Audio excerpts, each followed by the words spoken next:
Et bonjour à tous et bienvenue dans une nouvelle vidéo sur les films d'animation. Aujourd'hui c'est donc la 12e vidéo sur les films d'animation que je sors et aujourd'hui on va parler d'un grand réalisateur de long métrage récent et dont on n'avait pas encore parlé jusqu'à aujourd'hui. Il s'agit du deuxième, j'ai envie de dire, ou premier, ça dépend de votre point de vue, successeur du grand Miyazaki, désigné comme le grand successeur de Miyazaki, avec un autre. Le premier, on a déjà vu deux de ses films, c'est évidemment Makoto Shinkai. Et là, on va parler de l'autre, il s'agit effectivement de Mamoru Hosoda. Et aujourd'hui, on va parler du coup de son quatrième film d'animation, réalisé en entier pour sa propre filiale, parce qu'en l'occurrence, pour sa propre, je dirais pour son propre univers, ses propres envies, parce qu'en réalité, on verra, je vous le dirai juste après, en réalité, c'est pas du tout son quatrième, c'est, si je dis pas de conneries, son septième dans sa carrière. On dit souvent qu'il a fait 6 films, mais en réalité, bah, il en a fait 3 de plus avant, La Traversée du Temps en 2006. D'ailleurs, depuis La Traversée du Temps en 2006, bah, Mamoru Hosoda a la particularité d'avoir sorti tous ses films à un intervalle de 3 ans à chaque fois. On verra ça tout de suite. Donc Mamoru Hosoda, hein, comme vous le savez, évidemment, c'est le réalisateur de très grands films d'animation, comme Le Garçon et la Bête en 2015, évidemment, mais on va aussi parler, bien sûr, plus tard de ses autres films, à partir de La Traversée du Temps, pas ceux qu'il a fait avant. Donc il y a La Traversée du Temps, bien sûr, en 2006, Summer Wars en 2009, puis enfin, les 4 qui ont été réalisés au sein du studio Chizu qu'il a cofondé, avec, évidemment, en premier lieu, Les Enfants Loups, Ami Yuki en 2012, Le Garçon et la Bête en 2015, Mirai, ma petite sœur, ou Mirai, je pense plutôt, Mirai, ma petite sœur en 2018, et enfin Belle, le dernier en date, en 2021. Évidemment, la carrière de Mamoru Hosoda n'a pas commencé en 2006, hein, il a déjà fait plusieurs travaux. Il est rentré à la Toei exactement en 1991, où il a travaillé sur plusieurs projets en tant qu'animateur, sans vraiment grandes influences. Il va quand même réaliser, et c'est là son premier gros projet et son premier film long métrage, un film d'animation de Digimon en 1999, puis un second l'année d'après en 2000. Il est donc au sein du studio Toei, où il était rentré en 91 et où il va rester jusqu'en 2005, si je dis pas de bêtises. En 2003 ou 2000, non peut-être même 2002, à cette période-là, il est contacté par les studios Ghibli pour réaliser le prochain projet qui n'est autre que le château ambulant. Finalement, après des désaccords assez énormes entre les deux parties, Mamoru Hosoda ne va pas travailler pour le studio Ghibli et va finalement laisser le studio Ghibli comme ça, et le studio Ghibli va finalement donner le projet à Hayao Miyazaki, et ça donnera le château ambulant évidemment qu'on connaît. Si Mamoru Hosoda était à la tête, bah déjà, il est peu probable que les 6 films qu'il ait fait après existent, et puis d'une autre manière, est-ce que Hayao Miyazaki aurait fait Pogno? Certainement pas après. Voilà, l'histoire aurait été très différente, mais bon, voilà. Quoi qu'il en soit, il aurait pu travailler en tant que réalisateur au studio Ghibli. Il va être rejeté, enfin, c'est pas, il va pas être rejeté, il va plutôt claquer la porte au studio Ghibli parce que ça ne lui correspond pas, pour revenir au sein de la Toei pour un dernier projet qui sera donc son 3e film d'animation, à savoir le 6e film de la franchise One Piece, Le bain no Matsuri et L'île au secret. Ça va être donc son 3e film d'animation qu'il va réaliser juste avant de quitter définitivement la Toei pour rejoindre le studio Madhouse, où il va réaliser seulement 2 projets qui seront autres que ces 2 films, premiers films très connus, à savoir La Traversée du Temps en 2006 et Summer Wars en 2009, où il va vraiment commencer à exprimer son cinéma et ses qualités pures en tant que créateur, avant finalement de partir du Madhouse en 2011, avant de commencer la fondation du studio Chizu et commencer directement l'année d'après avec Les Enfants Loups, Ami et Yuki en 2012, Le Garçon et la Bête en 2015, et donc Mirai, ma petite sœur en 2018, et Belle en 2021. A savoir que le studio Chizu n'a absolument rien produit à part ces 4 films-là, ce qui fait du studio Chizu un équivalent de Comics Wave Film pour Makoto Shinkai. Contrairement au studio Ghibli de Hayao Miyazaki, qui n'a pas fait que des réalisations d'Hayao Miyazaki. Mais en même temps, Comics Wave Film et le studio Chizu sont des studios Ghibli, j'ai envie de dire, nouvelles versions, qui ont été tous les deux fondés Enfin non, pas tous les deux fondés, vu que c'est 2011 pour le studio Chizu, mais c'est Comics Wave Film, c'est un peu plus tôt, je crois que c'est 2005 ou 2004, donc c'est un peu avant, donc c'est 21e siècle en tout cas. On va voir jusqu'à où ça mène, et il y aura certainement d'autres réalisateurs, peut-être, qui vont créer d'autres films en son sein. En l'occurrence, il faudra, avant d'avoir un film qui n'est pas réalisé par l'un des deux fondateurs du studio Ghibli, il va falloir attendre 1993, soit 8 ans après la fondation du studio Ghibli. À savoir que donc il y a eu Nausicaa de la Vallée du Vent en 84, puis Le Château dans le ciel en 86, Mon voisin Totoro et Le Tombeau des Lucioles en 88, puis Kiki en 89, Souvenir goutte à goutte en 91, voilà, et 92, Porco Rosso. Et donc 7 films déjà produits avant 93 et Je peux entendre l'océan de Tomomi Mochizuki, qui sera le premier à avoir sa chance au-delà des deux fondateurs, Isao Takahata et Hayao Miyazaki, bien sûr. Donc voilà, bon, assez parlé de Mamoru Soda. Ah oui, peut-être une dernière petite chose, et à noter qui est assez intéressant, c'est que quand même, au-delà des 7 films qu'il a fait, il a participé à la réalisation de Kenshin le Vagabond, Rurouni Kenshin, de quelques épisodes. Bon, je crois que en tout, sur les plus de 100 épisodes qu'il y a dans Rurouni Kenshin, je me rappelle plus combien il y en a exactement, je crois qu'il en a fait à peu près une dizaine, je sais plus lesquels exactement. Bon, pas quelque chose non plus d'incroyable, mais à noter quand même, parce que Rurouni Kenshin, ça reste quand même une œuvre méga stylée. Et je vous invite à aller voir le remake quand il va sortir, parce que moi je l'attends avec impatience, le remake qui est prévu pour cet été. Bref, ça fait déjà longtemps que je parle autour du film sans parler vraiment du film. On va donc s'attaquer au Garçon et la Bête, qui est sorti donc le 11 juillet 2015 au Japon et qui va être diffusé et à travers la France, à travers donc Gaumont, à partir du 13 janvier 2016, donc en France. Comme d'habitude, hein, un peu de retard, hein, c'est toujours normal, il y a une latence de plusieurs mois. Là, c'est plutôt rapide en vrai, hein, c'est rapide. Donc, l'histoire va nous parler d'un gamin qui s'appelle Ren. On va apprendre qu'il a 9 ans un peu plus tard dans l'histoire, qui est donc seul. On ne sait pas pour l'instant ce qu'il fait seul, mais on le découvre assez rapidement que donc sa mère est décédée et que son père a quitté le domicile conjugal depuis probablement quelques années. Vu que son père est introuvable, les autorités ont décidé de le placer dans une famille d'accueil qui est, je pense, de faire partie de sa famille proche. Je sais pas qui c'est exactement, en fait, on sait pas trop qui c'est. On voit jamais les visages d'ailleurs de ses parents adoptifs, si on peut dire, enfin ses parents remplaçants. Et donc le gamin, bah, il va fuir. Il va à se fuir et va à travers Shibuya, donc dans Shibuya, va déverser sa haine envers l'humanité et tout le monde. Super. Bon, si ça va pas très bien. Il se cache un peu quelque part et il va être retrouvé par la bête. Pris par la bête. La bête qui est en fait Kumatetsu. Kumatetsu qui fait partie de l'un des deux concurrents avec Yonzo pour prendre la place du chef de la ville, à travers un duel qui aura lieu un peu plus tard. Mais pour ça, le chef doit décider en quoi il doit se réincarner et il n'a pas pris sa décision. Pas pour le moment.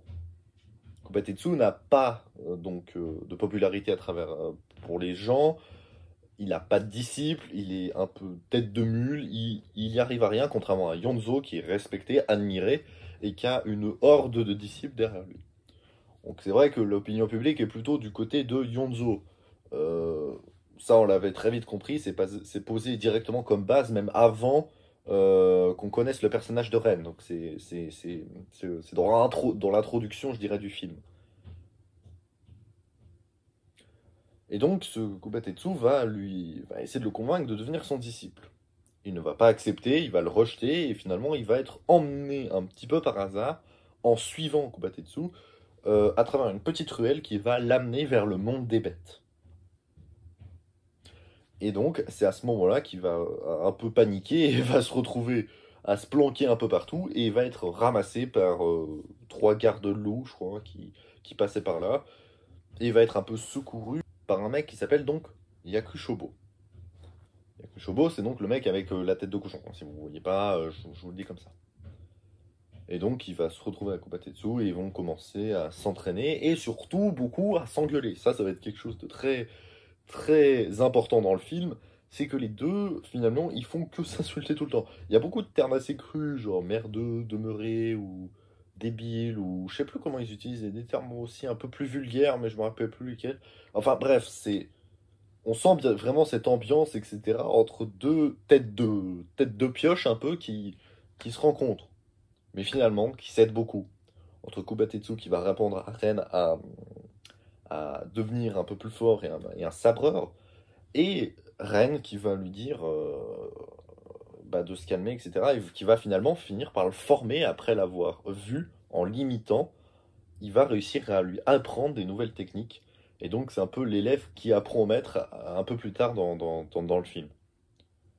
Ren qui va donc s'appeler Kyuta pendant le film. Kyuta qui fait référence au nombre Q, qui veut dire simplement 9 pour son âge, vu que Ren refuse de donner son nom à Kubatetsu au début quand il arrive dans sa maison. Pendant le voyage initiatique, l'empereur, enfin le chef bref, de la cité, donne à Kubatetsu. Après ce voyage un peu initiatique, Ren ne va pas tout de suite comprendre et il va dire oh, on a appris des choses intéressantes, mais il va pas aller percuter plus loin.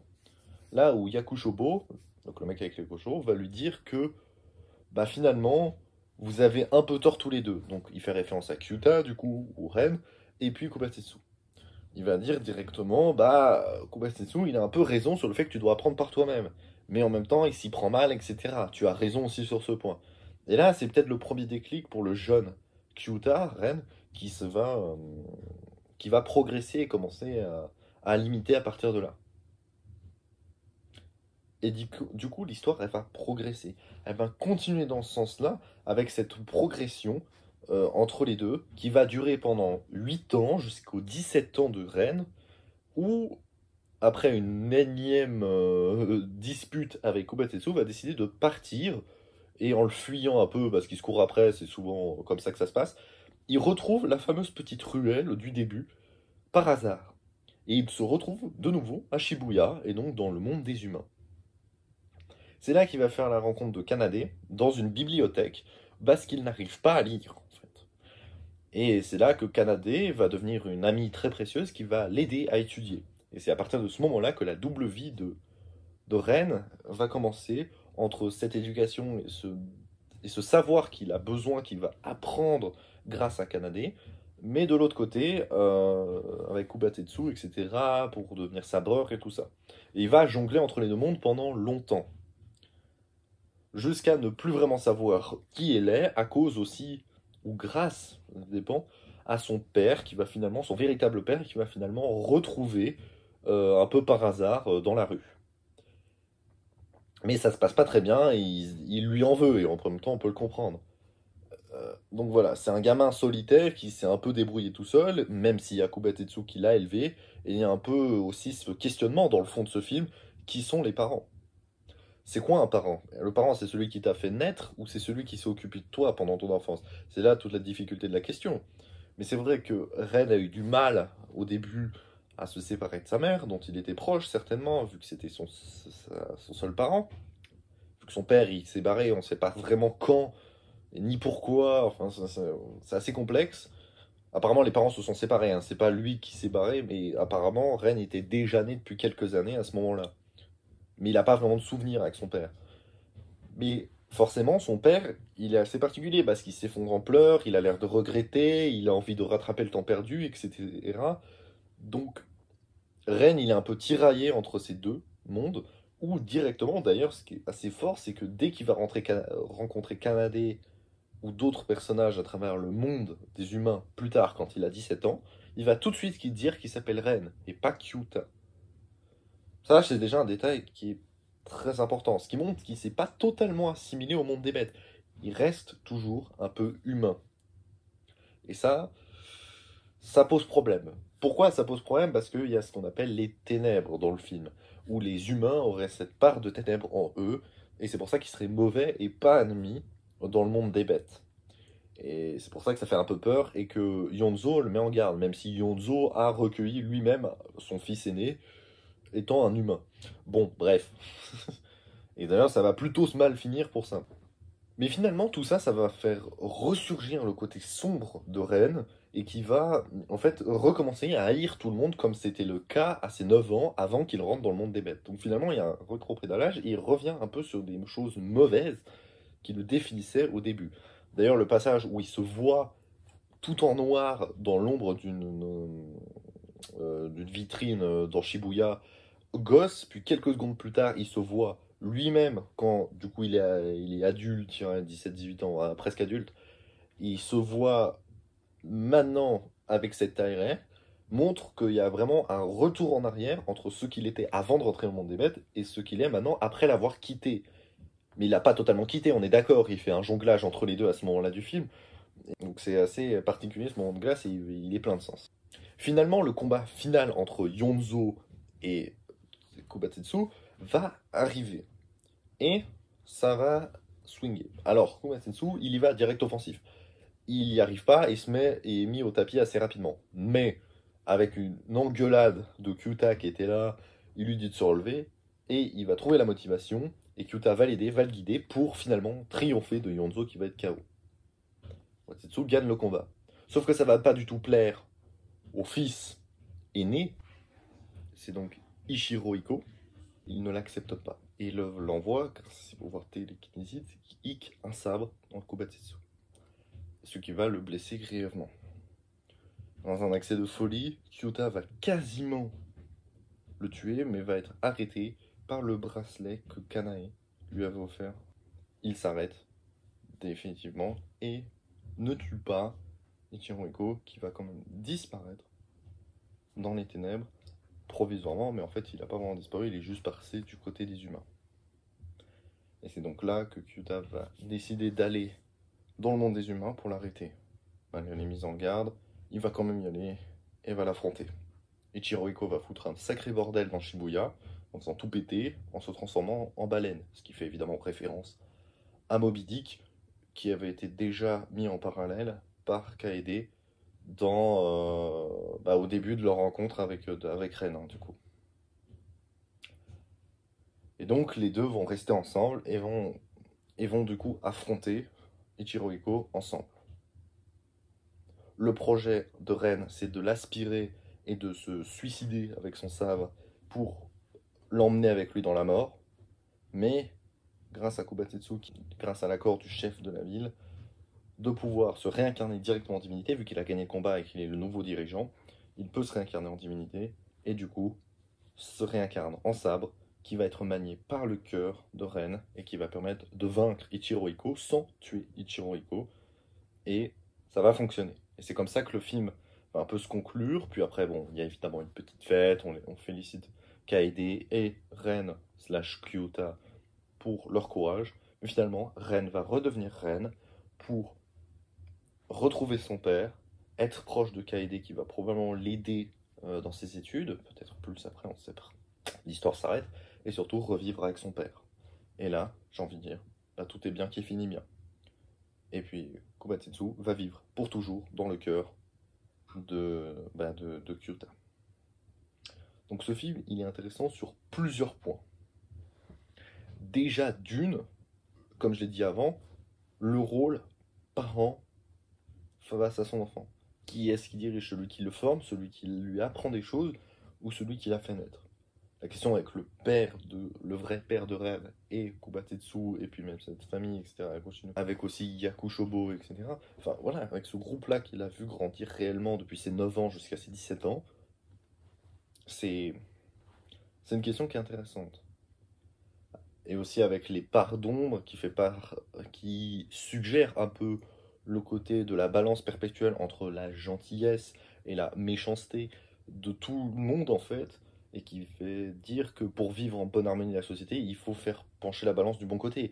Et c'est un peu ça que ça suggère. C'est-à-dire que Ichiro Iko, c'est pas forcément une mauvaise personne, c'est juste qu'il a été aspiré de par le manque de confiance en soi, ou d'autres choses comme ça. Donc Ichiro Iko, c'était pas une mauvaise personne.